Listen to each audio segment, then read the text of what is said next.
할렐루야, 2025년 6월 24일 화요일 아침입니다. 성도들에게 찾아가는 말씀, 오늘은 민수기 5장의 말씀을 함께 묵상합니다. 2020년 봄, 전 세계를 멈추게 한 단어가 있었습니다. 사회적 거리두기. 모두 기억하십니까? 우리는 하루아침에 익숙했던 모든 것들에서 멀어져야 했습니다. 포옹, 악수, 모임, 예배, 심지어 가족의 곁까지. 그 거리감은 처음엔 두려움이었고 외로움이었습니다. 하지만 시간이 흐를수록 우리는 깨닫게 되었습니다. 그 거리는 생명을 지키기 위한 선택이었고 사랑하기 때문에 멀어져야 했던 그런 고통스러운 헌신이었습니다. 이 낯선 경험은 우리에게 질문을 던집니다. 우리는 무엇으로부터 멀어져야 하는가? 그리고 그것은 정말 형벌이기만 한가? 성경은 오래전부터 거룩함을 위한 거리두기를 이야기합니다. 민수기 5장에서 하나님은 죄와 부정함이 진영을 더럽히지 않도록 공동체로부터 분리시키라 라고 말씀하십니다. 단호한 명령 같지만 그 안에는 회복과 사랑이 숨겨져 있습니다. 오늘 본문은 이스라엘 백성이 광야에서 하나님의 인도하심을 받으며 거룩한 백성으로 살아가기 위한 질서를 세우는 장면입니다.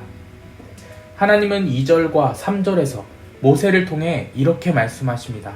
함께 2절과 3절 읽겠습니다.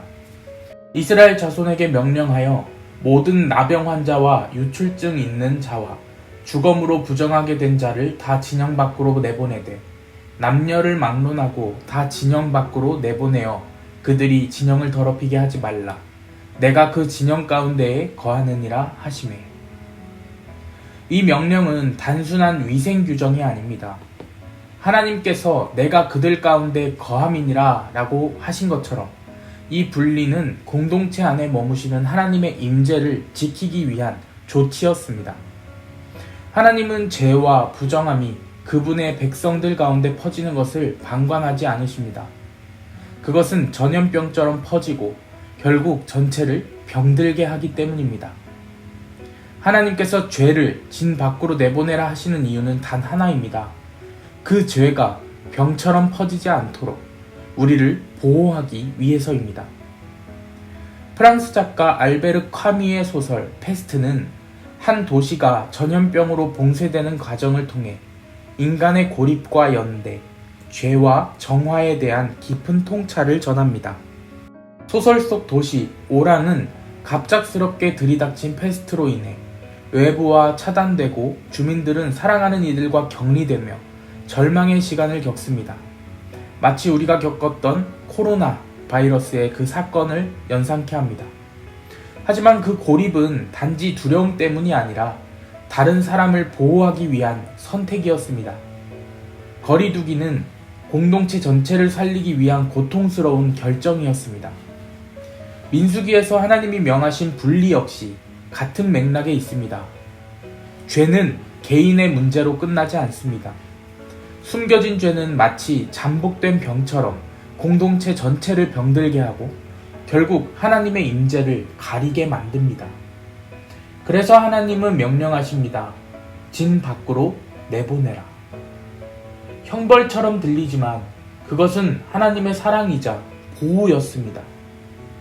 병든 도시가 격리와 치유의 과정을 거쳐 다시 회복되듯이 죄에서 멀어지는 고통의 시간이 거룩으로 이끄는 시작이 됩니다.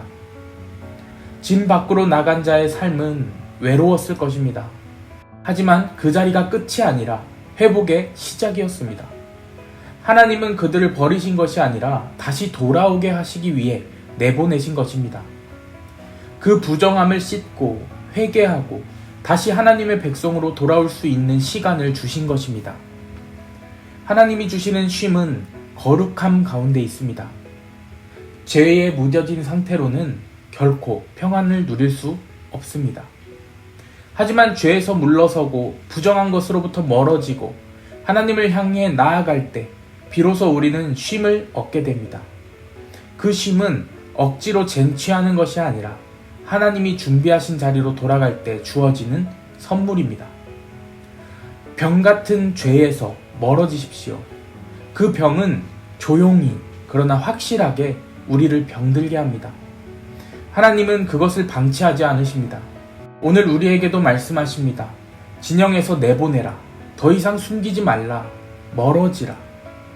그 거리는 하나님의 임재를 위한 준비입니다. 죄를 가슴에 품고서는 하나님과 가까워질 수 없기 때문입니다. 멀어짐은 때때로 우리의 신앙을 지키는 유일한 길일 수도 있습니다. 회개는 그 멀어짐의 출발점이며 정결은 그 걸음의 열매입니다. 오늘 우리 안의 죄는 무엇입니까? 내 안에 품고 있는 병은 무엇입니까? 그 병을 하나님 앞에 내려놓고 공동체를 살리고 자신을 회복시키는 거리두기를 결단하시기 바랍니다. 하나님은 오늘도 우리 가운데 거하시길 원하십니다. 그러기 위해 우리는 정결해야 합니다. 멀어지는 아픔이 결국 하나님께 가까이 가는 은혜로 바뀔 수 있습니다. 여러분, 죄에서 멀어지십시오. 그 자리가 때론 진밖이라 해도 그곳에서 하나님의 회복이 시작됩니다. 병 같은 죄에서 물러나 거룩하신 하나님께 더 가까이 나아가는 우리 모두가 되기를 축복합니다. 그곳에 진정한 쉼이 있습니다. 멀어짐이 은혜일 때가 있습니다. 오늘 이 아침 그 자리에 하나님이 여러분을 기다리고 계십니다. 주님의 은혜가 오늘도 우리를 정결하게 만들고 그분이 머무시는 거룩한 자리에 저와 여러분을 다시 세우시는 주님을 만나는 죄와 멀어지는 하루가 되시기를 주님의 이름으로 간절히 축원합니다. 아멘.